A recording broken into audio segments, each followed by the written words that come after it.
क्या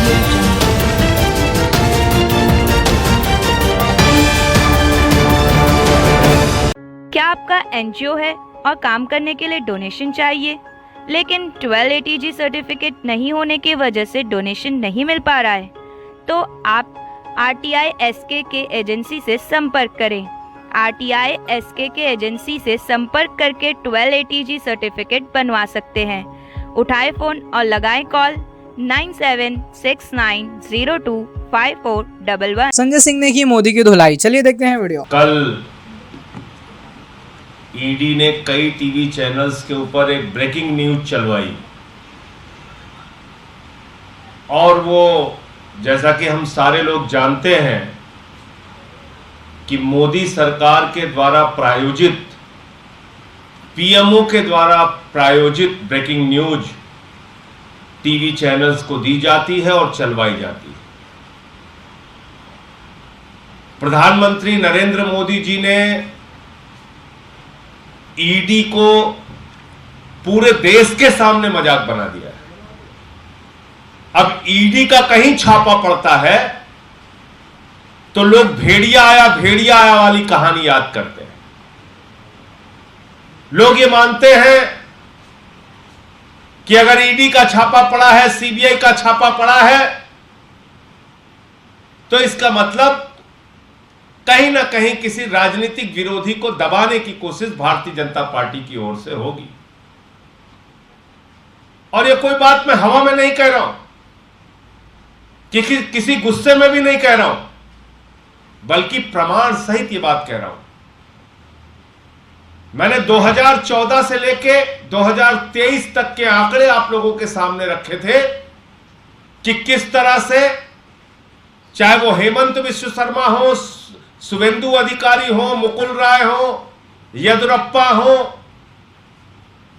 शिवराज सिंह हो, रेड्डी ब्रदर्स हो, अजीत पवार हो, छगन भुजबल हो, हसन मुशर्रफ हो, कितने सारे नाम, जिन लोगों के ऊपर नारायण राणे हो, जिन लोगों के ऊपर ईडी सीबीआई के छापे पड़ रहे थे, उनके ऊपर जांच चल रही थी, उनको जेल में डालने की तैयारी हो रही थी, बीजेपी में उनको मोदी जी ने शामिल किया और मोदी वॉशिंग पाउडर से धुलकर उनको राजा हरिश्चंद्र बनाने का काम किया। पूरे देश में एक एक भ्रष्टाचारी को चुन चुनकर मोदी जी ने भारतीय जनता पार्टी में शामिल किया। लेकिन दुर्भाग्य से उनका वो मोदी वॉशिंग पाउडर दिल्ली में फेल हो जा रहा है। तो जबरन, फर्जी तरीके से, मनगढ़ंत तरीके से मुकदमा बनाने की कोशिश ईडी के द्वारा की जा रही है और यह सब कुछ भारत के प्रधानमंत्री नरेंद्र मोदी के इशारे पर हो रहा है। तथाकथित शराब घोटाला हम लोग शुरू से कहते आ रहे हैं, आम आदमी पार्टी शुरू से यह बात कह रही है कि दरअसल शराब घोटाले जैसी कोई चीज नहीं, सर पे पत्थर मारने का काम बीजेपी कर रही है और सर पे पत्थर मरवाने का काम ईडी से करवा रही है। निकलना कुछ नहीं है। 14 घंटे मनीष सिसोदिया के घर मोदी जी ने छापा मरवाया, कुछ नहीं निकला। गांव में छापा मरवाया, कुछ नहीं निकला। बैंक का लॉकर चेक करवाया, कुछ नहीं निकला। दफ्तर दिल्ली सरकार में जो उनका था उसको चेक करवाया, कुछ नहीं निकला। तो अभी कल उन्होंने ब्रेकिंग न्यूज चलवाई, 52 करोड़ की संपत्ति पकड़ी गई, 52 करोड़ की संपत्ति पकड़ी गई। सारे लोग हैरान हो गए कि 52 करोड़ की संपत्ति कहां पकड़ी गई। तो ये किस प्रकार का हताशा में, निराशा में पत्थर पे सर फोड़ने का काम ईडी कर रही है मोदी जी के इशारे पे, ये मैं आपको बताना चाहता हूं। ये तो पहली बात, ईडी के कागजात हैं जो उन्होंने सीज किया है, उसको आप देख चुके होंगे। एक 5 लाख रुपए का फ्लैट है जो 2005 में खरीदा गया था। एक 65 लाख रुपए का फ्लैट है जो 2018 में खरीदा गया था। और एक सैलरी अकाउंट है जिसमें 11 लाख रुपए था। आप कल्पना कीजिए कि सैलरी अकाउंट जहां पर लोगों की तनख्वाह आती है, उस अकाउंट को ईडी सीज कर रही है, जिसका कोई लेना देना नहीं है शराब घोटाले से, 2005 के फ्लैट को सीज कर रही है, जिसका कोई लेना, तब कभी वो मंत्री बनेंगे, विधायक बनेंगे, प्रधान भी बनेंगे, सभासद भी बनेंगे, नहीं सोचा था वो मनीष सिसोदिया ने। उस समय के फ्लैट की को जब्त किया जा रहा है, सीज किया जा रहा है। और 2018 में जब इस पॉलिसी का कोई लेना देना नहीं था,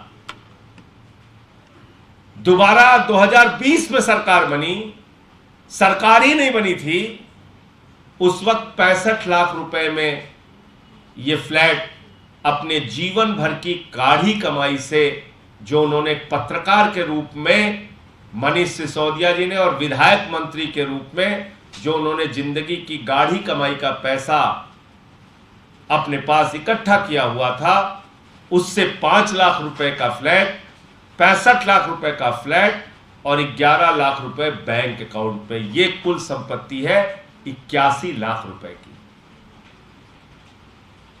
और ये मजेदार बात ये है, मुझे तो हंसी आ रही है और मैं समझता हूं कि भारत के इतिहास में अगर पूछा जाएगा कि ईडी का सबसे हास्यास्पद और मजाकिया केस बताओ, तो लोग कहेंगे मनीष सिसोदिया का केस। अब आप देखिए, यह है इनका चुनावी एफिडेविट। ये चुनाव कब लड़े मनीष सिसोदिया जी? 2020 में लड़े, विधानसभा का चुनाव लड़े। और जब विधानसभा का चुनाव लड़े तो उस इलेक्शन एफिडेविट में भी इसको घोषित किया है, अपने चुनावी शपथ पत्र में 5 लाख रुपए की प्रॉपर्टी और 65 लाख रुपए की प्रॉपर्टी की घोषणा की है उन्होंने। तो बताओ ये भ्रष्टाचार कहां से हो गया? और इसका शराब नीति से क्या लेना देना है? ये तो 2020 के चुनाव में ही उन्होंने डिक्लेयर किया है, 5 लाख रुपए के फ्लैट और 65 लाख रुपए के फ्लैट का जिक्र किया उन्होंने। पॉलिसी तो बनी 2022 में, 2 साल के बाद। तब तो चुनाव लड़ रहे थे, सरकार भी नहीं बनी थी। तो मतलब क्या कर रही है ईडी? क्यों अपना मजाक उड़वा रही है? क्यों अपने आप को मजाक बना रही है?